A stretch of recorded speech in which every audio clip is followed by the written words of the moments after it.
చేగుంట మండల కేంద్రంలో ప్రపంచ టైలర్స్ డే వేడుకలను చేగుంట టైలర్స్ యూనియన్ అధ్యక్షులు మెరుగు శ్రీనివాస్ ఆధ్వర్యంలో శనివారం ఘనంగా నిర్వహించారు.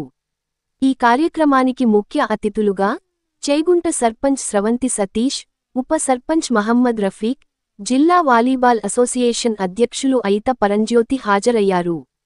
సమాజంలో దర్జీల పాత్ర ఎంతో కీలకమని, వ్యక్తుల వ్యక్తిత్వాన్ని ప్రతిబింబించేలా అందమైన దుస్తులను డిజైన్ చేసే వారి శ్రమ వెలకట్టలేనిదని కొనియాడారు.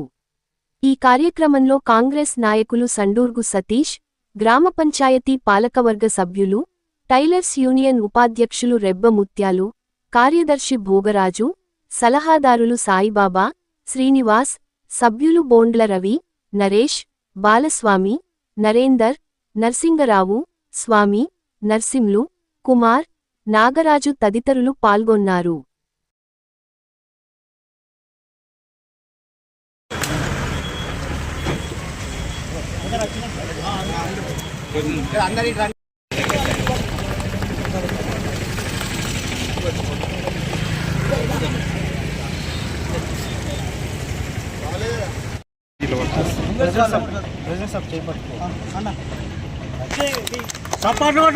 ఏం చేస్తున్నా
ఫిబ్రవరి రోజున మేము టైలర్ డే ప్రతి సంవత్సరం జరుపుకోవడం మాకు సంతోషంగా ఉంది.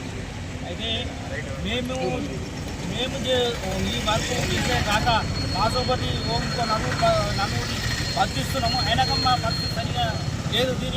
గవర్నమెంట్ అనేది ఒక రకంగా ఒక ఉద్దేశపూర్వకంగా దీనికి ఒక నిర్ణయాన్ని తీసుకొని ఇంతకుముందు రవిభాయ్ చెప్పినట్టు దాంతో ఒక సొల్యూషన్ అనేది ఇవ్వాలని మేము అందరినీ ప్రార్థిస్తున్నాం. అలాగే మా తోటి రవిభాయ్ ఉప సర్పంచ్ గారికి శుభాకాంక్షలు మరియు వచ్చిన పరంజ్యోతి అన్నకు ఇక్కడ శుభాకాంక్షలు. ఎవరైతే ఈ టైలర్స్ కార్మికులు ఉన్నారో వీళ్ళందరూ ఐక్యత ఇలాగే ఉండాలి. ముందు ఇంకా వీళ్ళు పురోగతి చెంది అనుకున్న లక్ష్యాలు కూడా చేకూరాలి. ఎందుకంటే టైలర్ అనేది ఏం లేదు, చాలా మనం ఎంత ఖరీదైన బట్ట కొన్నా కానీ టైలర్ కుడితేనే దానికి అందం వస్తుంది, మనం వేసుకుంటే దానికి ఉందా ఉంటుంది. కాబట్టి శిల్పి ఎలా అయితే రాయిని శిల్పాన్ని తయారు చేస్తాడో ఒక బట్టను మన పిల్లలు మనకు అనుకున్నాక మనకి ఎలా అయితే బాగుంటుందో అలాగా కుట్టి మనకే అందాన్ని తీసుకొచ్చే వ్యక్తి కాబట్టి టైలర్ లేని మన జీవనంలో డైలీ టైలర్ కంపల్సరీ అవసరం. మన నిత్యావసరాలు ఎట్లనో మన టైలర్ కూడా మనకు అట్లా అవసరం కాబట్టి ఈ టైలర్ ఐక్యత బాగుండాలి, అందరూ కూడా బాగుండాలి, వీళ్ళ ఆరోగ్యాలు మంచిగా ఉండాలి, వీళ్ళకి అన్ని రకాల గవర్నమెంట్ సదుపాయాలు కూడా కలగాలని చెప్పి ఆశిస్తూ వీళ్ళందరూ కూడా మరొకసారి టైలర్కి శుభాకాంక్షలు. ధన్యవాదాలు. నా హృదయపూర్వక వందనములు మరియు టైలర్ శుభాకాంక్షలు. టైలరు శ్రమను గుర్తించాలి. టైలరు ఒక కుట్టు కుట్టాలంటే ప్రతి కుట్టుకి 1000 కళ్ళు పెట్టుకొని చూసి కుట్టాలి, లేకపోతే ఆ బట్ట అనేది ఖరాబ్ అయిపోతుంది. మరియు టైలరు చెమట చుక్క కారితేనే పొట్ట నిడుతుంది. చాలా శ్రమ అయిన బతుకు టైలర్ది, చాలా పవిత్రమైన పైసలు టైలర్ది, ఆషామాషి కాదు. దీనికి ప్రభుత్వం గుర్తించి వాళ్లకు ప్రభుత్వం తరఫు నుండి ఆకస్మిక మనోరమకి చెందితే 5 లక్షలు స్పాట్ల వాళ్ళ ఇంటికి చేరేటట్టు పథకాన్ని ఆవిష్కరించాలని ప్రభుత్వానికి కోరుచున్నాను. మరియు టైలర్లకు మంచి ఆరోగ్యము, మంచి హౌస్ మరియు ప్రభుత్వం గుర్తించి తమ పిల్లల లెక్క కడుపులో ఉంచుకొని చూసుకోవాలని ప్రభుత్వానికి కోరుచున్నాను. ఈ అవకాశం ఇచ్చిన టైలర్లందరికీ నా హృదయపూర్వక నమస్కారం.